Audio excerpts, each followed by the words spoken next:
Hey guys, so I'm going to do a quick video on the hair bands that everybody is sublimating on. So this is the bag.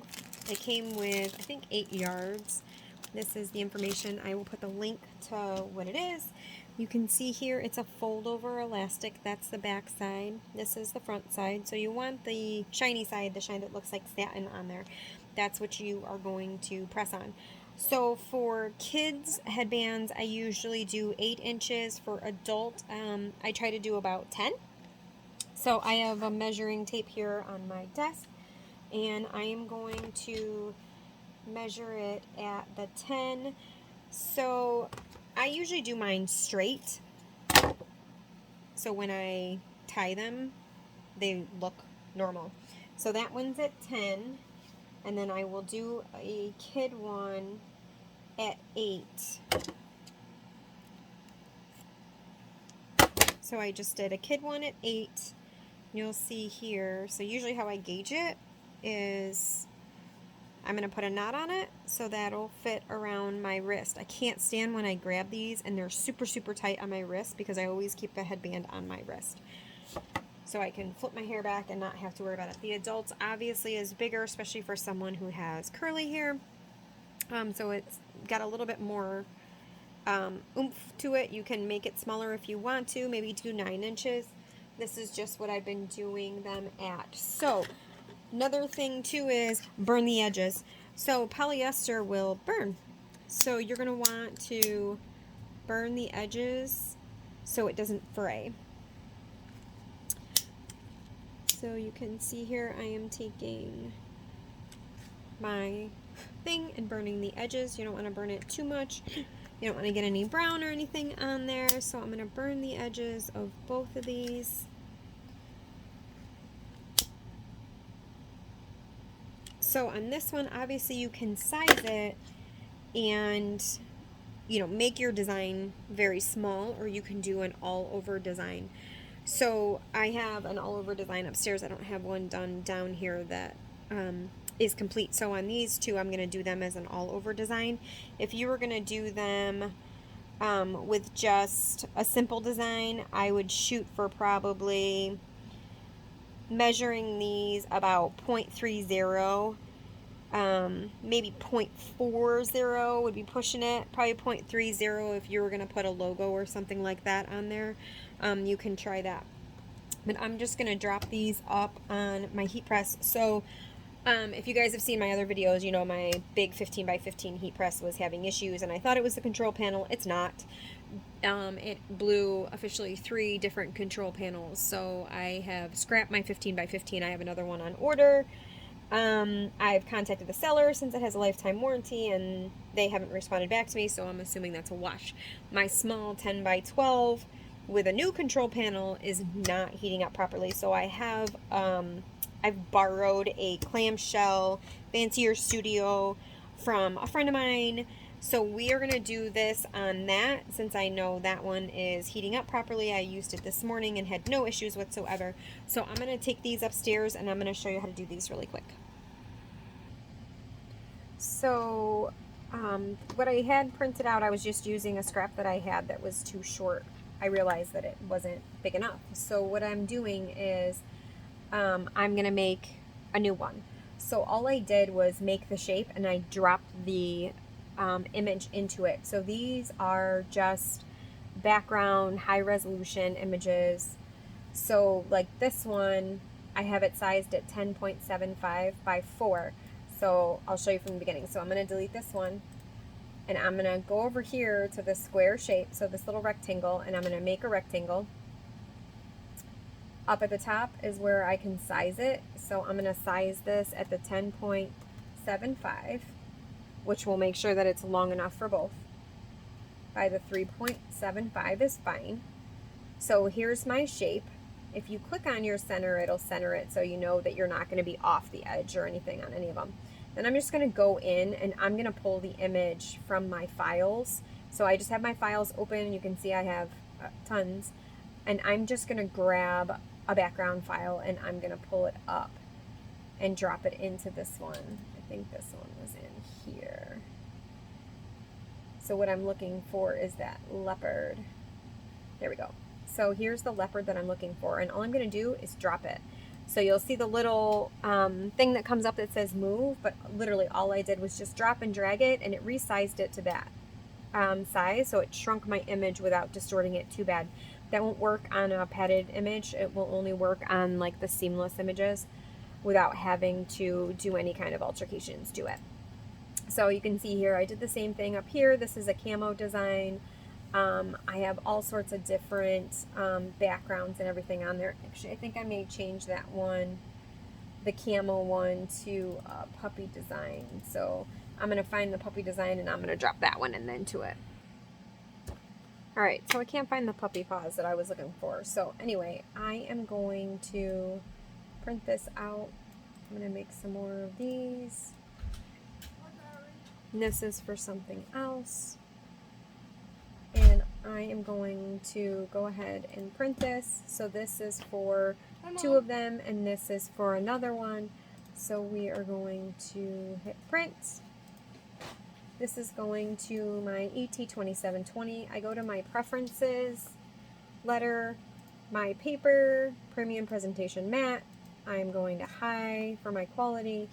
More options, I go into custom, advanced. My color controls that I use for everything are up here. So I go Adobe, RGB, my brightness is 9, contrast 7, saturation 15, my density is 4. We're going to click OK, turn off high speed, turn on mirror image, and we're going to click OK. We're going to apply the changes and hit print. So that's how I dropped those images into it. Like I said, those were backgrounds, high resolution, and we're just dropping them into it so we can put them onto these hairbands. So I'm going to go turn the press on upstairs and get these started.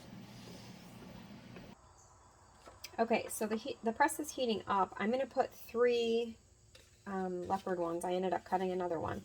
So I'm going to put 3 leopard ones and 1 camo. So all I'm doing is placing it on my transfer. Obviously you can add in a whole bunch of these.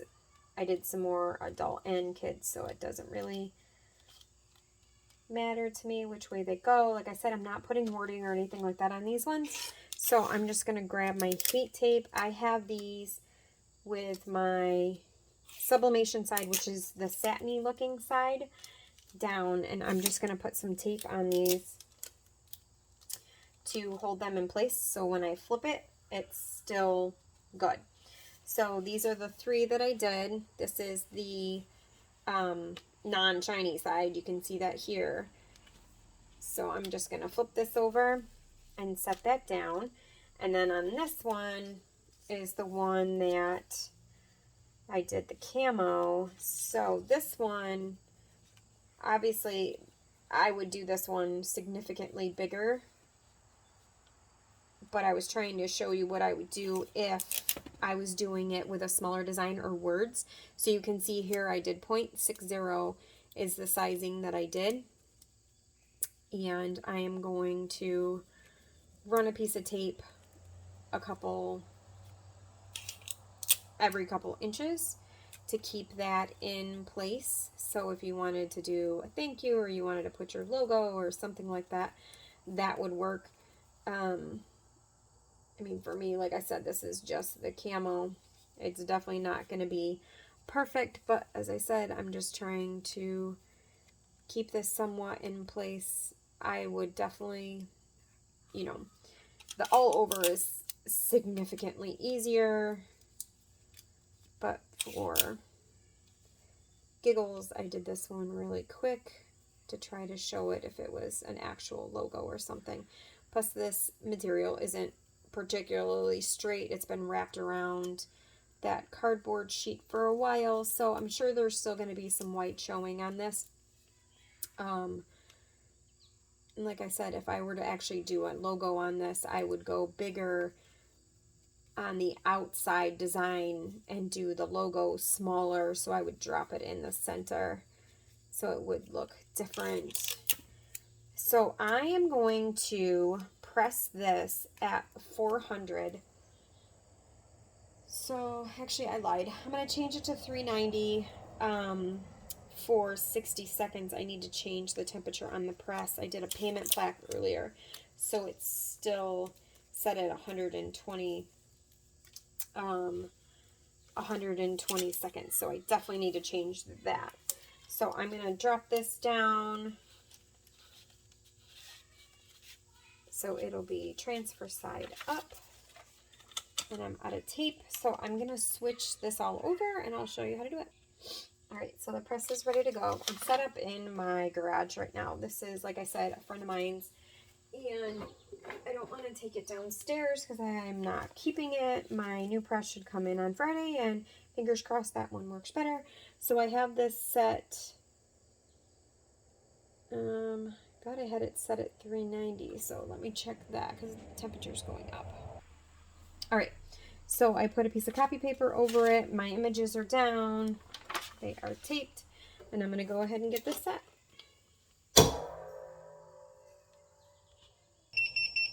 Okay, so we are done. Yep. Sweet. Okay. So, obviously it's hot.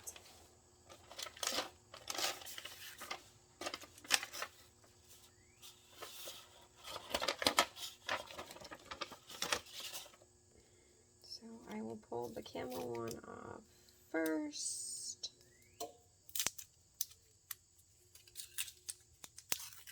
So you can see here, obviously I put a lot of tape on the camel one because I was trying to get that one as close to running down the seam as possible. So if you're going to do a logo, like I said, I would change that going forward and go a little bit bigger and drop the logo just in the center. So if I was doing it as a white design in the logo, I would do my logo smaller than the 0.60, which is what I used for the camel measurements.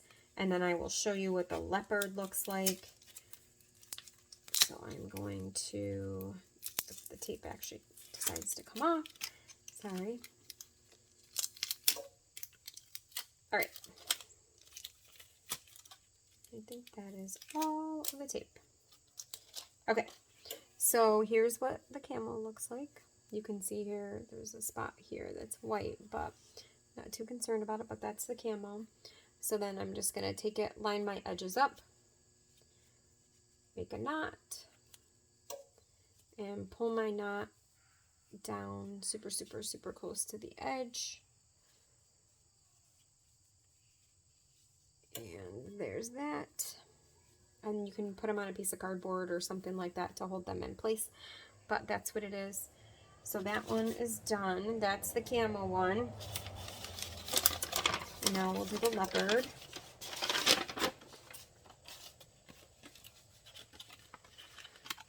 So it's the same thing, but I didn't put as much tape. So you can see here that the leopard covered. Okay, so here's what the leopard looks like, and I will take the tape off and fold and tie those ones. So obviously you can see that covered really, really well. Sorry, my setup is a little wonky since I'm not downstairs in my normal spot. Since my press isn't working, my new press, thank God, should come on Friday. So all you're gonna do is go ahead and knot it. Take it to the bottom, and there is your sublimation hair tie. You can do virtually anything. These ones are for a friend of mine who loves leopard, and she's doing a event for Color Street, so I did a payment plaque for her already and a shirt. I still have to do the how-to video for payment plaque, and I will put that up for you guys, but it has the QR codes and everything on it, so it makes it very, very, very, very, very easy for vendor events. So I will do a how-to on that one so you know how to do that. But this is tying the last one. Sorry guys, it's probably off of the camera. So I'm tying the last one, pushing it all the way down to the end. And this is what they look like. I mean, if you want to stretch them when you lay them on the tape, you can. Just make sure you tape them down good. But I don't, like I said, I try to do them a little bit bigger, and this will fit on, a little girl's wrist. So it would still look cute, and she would still have a hair tie. So if she wants to stick that on, she can. But you can see these are the ones that we just did. Pull them all up on my hand so you can see what they look like. So these are all of the hair ties that we just got done doing, guys. So I will put the link to the actual material that I got so you guys have all of that. And I press this at 390 for 60 seconds.